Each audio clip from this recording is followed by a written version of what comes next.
BGB ও স্থানীয়দের প্রতিবাদ, সীমান্তে কাঁটাতারের বেড়া নির্মাণ বন্ধ করল বিএসএফ। নিবন্ধিত সব রাজনৈতিক দল নিয়েই জাতীয় নির্বাচন, বললেন সিইসি। এবং সিইপিজেড এর দুটি কারখানা শ্রমিকদের সংঘর্ষে আহত ৩০, ৩ দিনের ছুটি ঘোষণা।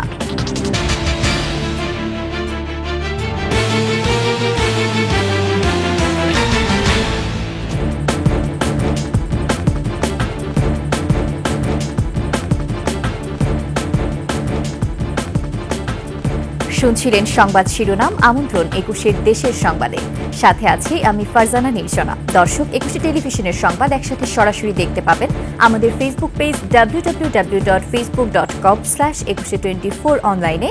এছাড়া সাবস্ক্রাইব করতে পারেন www.youtube.com/@21etv চ্যানেলে।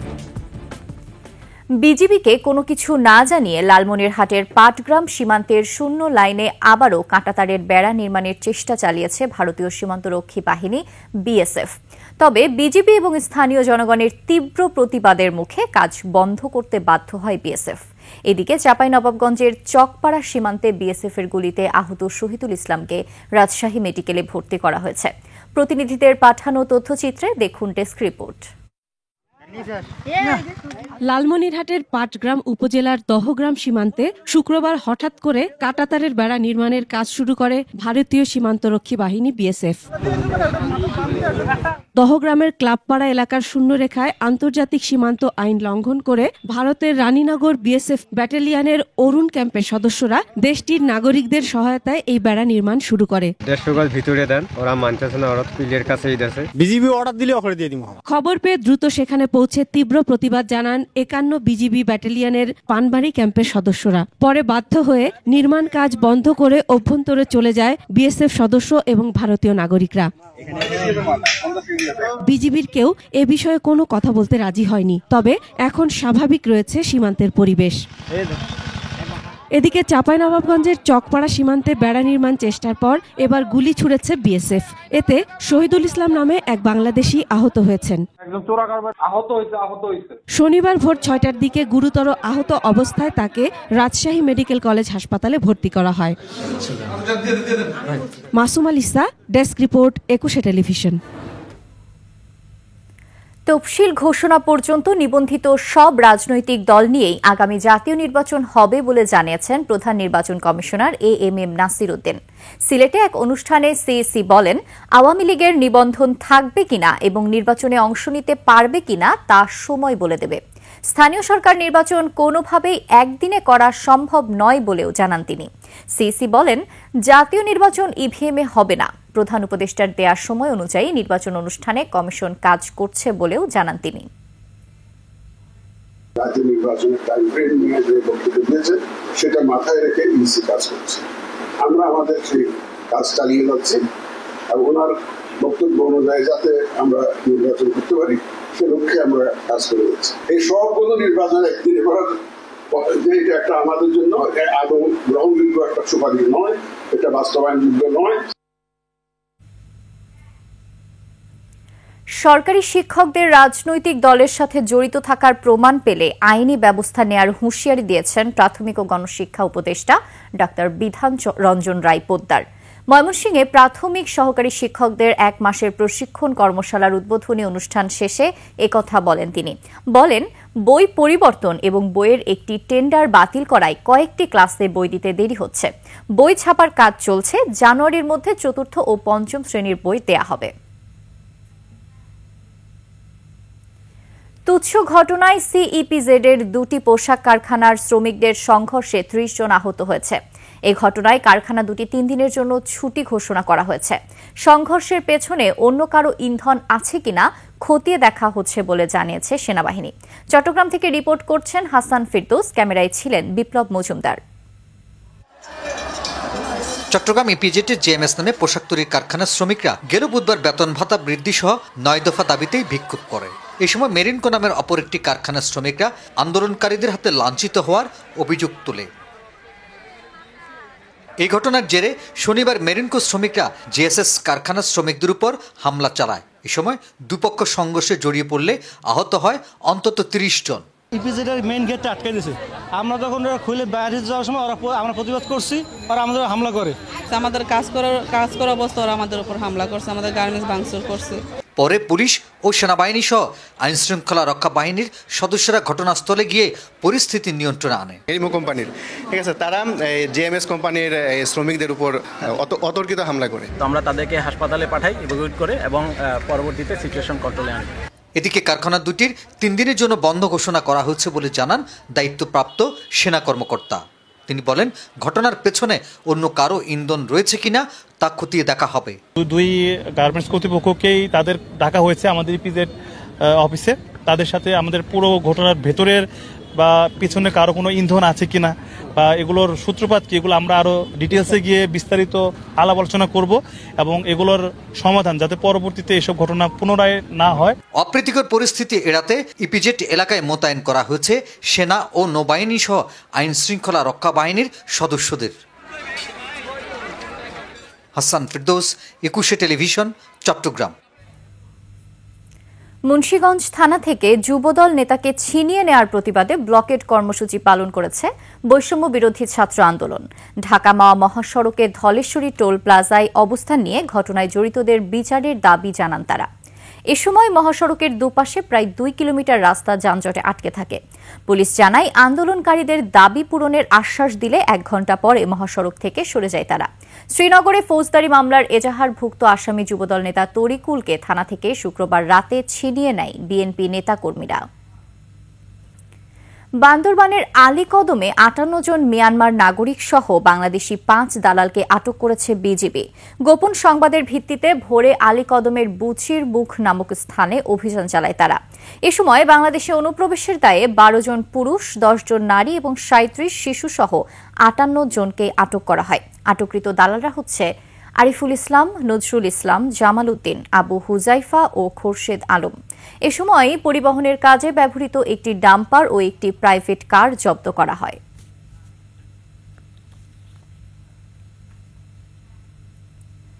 মৌসুমের সর্বনিম্ন তাপমাত্রা 8.2 ডিগ্রি সেলসিয়াস রেকর্ড করা হয়েছে উত্তরের জেলা পঞ্চগড়ে। ভোর 6টায় পঞ্চগড়ের তেঁতুলিয়ায় তাপমাত্রা রেকর্ড করা হয় 8.5 ডিগ্রি সেলসিয়াস।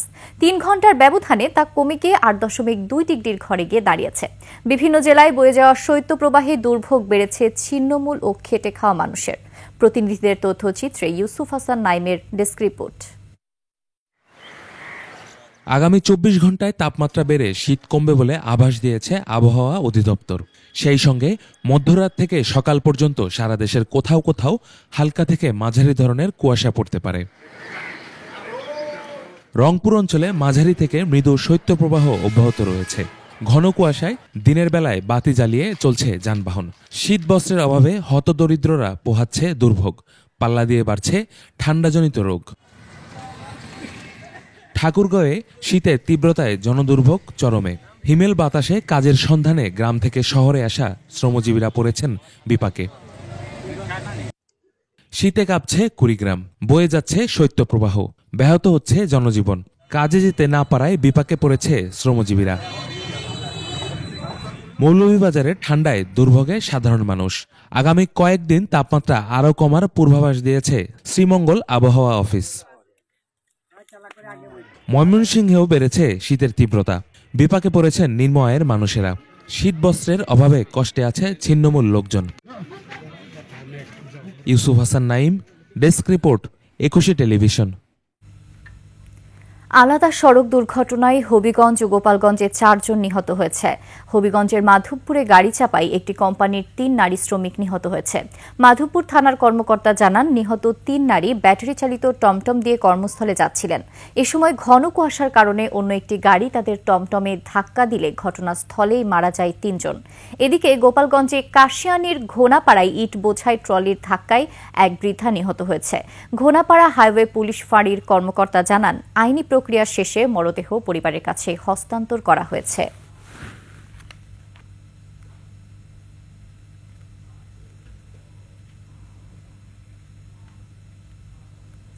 মুন্সিগঞ্জের মেঘনা নদীতে 2 স্পিড বোটের মুখোমুখি সংঘর্ষে 3 জন নিহত হয়েছে। এ ঘটনায় আহত হয়েছে আরও 1 জন। রাতে উপজেলার গোয়াগাছিয়া ইউনিয়নের মেঘনা নদীতে এই দুর্ঘটনা ঘটে। নিহতদের মধ্যে অদূত ব্যাপারী এবং বাবুল নামে দুজনের পরিচয় পেয়েছে পুলিশ। কেন কি কারণে এ সংঘর্ষ জানা যায়নি, তবে ধারণা করা হচ্ছে অন্ধকার এবং কুয়াশার কারণে দুটি স্পিডবোটে মুখোমুখি সংঘর্ষ হয়েছে। কয়েকজনকে উদ্ধার করে হাসপাতালে পাঠানো হয়েছে।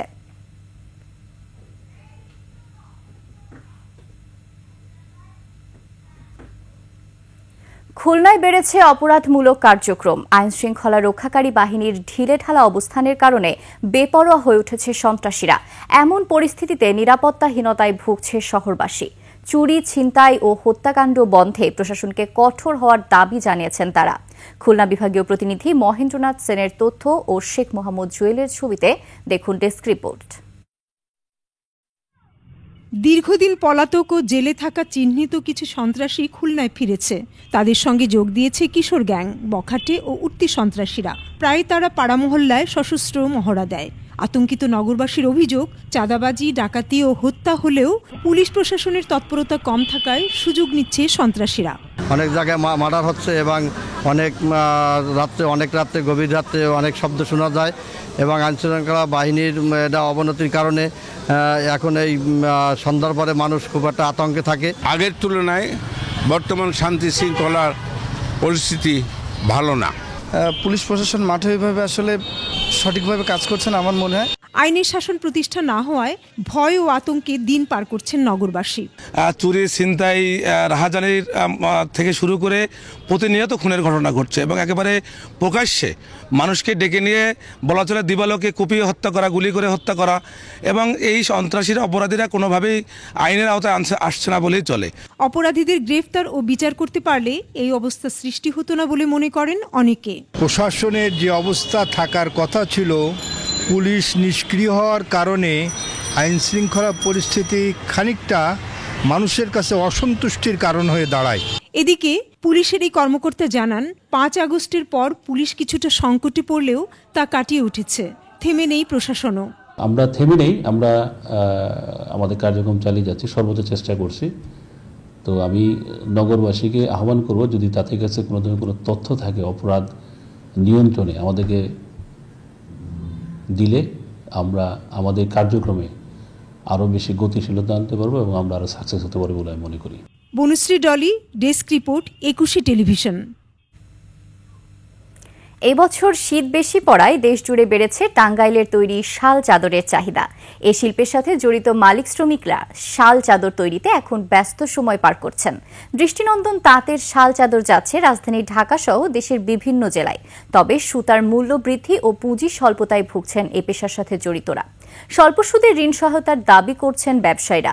টাঙ্গাইল প্রতিনিধি কাজী রিপনের তথ্য ও ছবিতে দেখুন ডেস্ক রিপোর্ট। টাঙ্গাইলের সদর, বাসাইল ও দেলদুয়ারে তৈরি হচ্ছে বাহারি রঙের চাদর। রঙিন সুতায় তৈরি আকর্ষণীয় ডিজাইনের এসব চাদর মন জয় করেছে নানা বয়সী মানুষের। চাহিদা বেশি থাকায় দম ফেলার সময় নেই কারিগরদের। হাল ফ্যাশন উপযোগী করে শাল চাদর তৈরি করা হচ্ছে। সর্বনিম্ন 250 টাকা থেকে 1200 টাকা পর্যন্ত বিক্রি হয় শাল চাদর। গত বছর শীত কম হওয়ায় বেচাকেনা তেমন হয়নি। এবার শীত বেশি পড়ায় চাহিদাও যেমন বেশি এবং বিক্রিও ভালোই হচ্ছে। উৎপাদক ও ব্যবসায়ীরা জানান, সারা বছর তৈরি করলেও হেমন্তের শুরুর আগে থেকে মধ্য শীত পর্যন্ত বেশি পরিমাণে শাল চাদর তৈরি হয়। তবে বাজারে বর্তমানে সুতার দাম বেশি হওয়ায় লাভ কম হচ্ছে। যত টুরিস্ট এলাকা আছে সারা বাংলাদেশে সব জায়গায় আমাদের এই টাঙ্গাইলের মালটা সর্বোচ্চ ভাইরাল এবং হিট। সুতার দামটা যদি কম থাকে আর সরকার যদি আমাদের লোনের কোনো ব্যবস্থা করে দেয় তাহলে আমাদের তাঁতি সম্প্রদায়রা একটু এগোতে পারে। শ্রমিকরা জানান, ভোর থেকে রাত পর্যন্ত প্রচুর কাজের চাপ, তবে মজুরি কম হওয়ায় লাভ কম। কাজের প্রচুর চাপ, আমরা সারতে পারি না, খাওয়ার সময়টা আমাদের নাই। যে মজুরি কাজ করছি বর্তমানে আমরা সেই মজুরি কাজ করতেছি, আমাদের আসলে মজুরি কম। তাঁত বোর্ডের লিয়াজো অফিসার বলেন, টাঙ্গাইলের শাল চাদর মান ও গুণে অনেক ভালো। তাঁতিদের বিভিন্ন সহযোগিতা করা হচ্ছে। বিনা জামানতে এখান থেকে প্রান্তিক তাঁতিদের জন্য গর্ত তাঁতে 30,000 টাকা থেকে 1.5 লক্ষ টাকা, এমনকি সেমি অটোমেটিক বা যেটা পাওয়ার লুম, এখানে আমরা 50,000 টাকা থেকে 2.5 লক্ষ টাকা পর্যন্ত ঋণ সহায়তা প্রদান করতে পারি। সহজ ঋণের ব্যবস্থা সহ শিল্পটিকে টিকিয়ে রাখতে প্রয়োজনীয় পদক্ষেপ নেওয়া হবে বলে জানিয়েছেন প্রশাসন। মূলধনের সংকটের কারণে কাজ করতে সমস্যা হচ্ছে, তা আমরা চেষ্টা করছি জেলা প্রশাসনের পক্ষ থেকে যে তাদের মূলধনের সমস্যা দূর করার জন্য। আমরা ইতিমধ্যেই এই সংশ্লিষ্ট মন্ত্রণালয়ের সঙ্গে যোগাযোগ করেছি। জেলার বর্তমানে প্রায় 5,000 মানুষ এ পেশার সাথে জড়িত। সরকারি পৃষ্ঠপোষকতা পেলে আরও বিপুল সংখ্যক মানুষের কর্মসংস্থান হবে। Masuma Lisa, desk report, 21 television. আর এরই সাথে শেষ করছি 21 দেশের সংবাদ। যাবার আগে সংবাদ শিরোনামগুলো জানিয়ে দিচ্ছি আরও একবার। বিজিবি ও স্থানীয়দের প্রতিবাদ, সীমান্তে কাঁটাতারের বেড়া নির্মাণ বন্ধ করল বিএসএফ।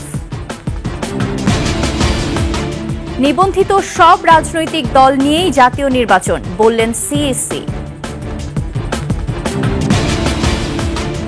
এবং সিইপিজেড এর 2টি কারখানা শ্রমিকদের সংঘর্ষে আহত 30, 3 দিনের ছুটি ঘোষণা।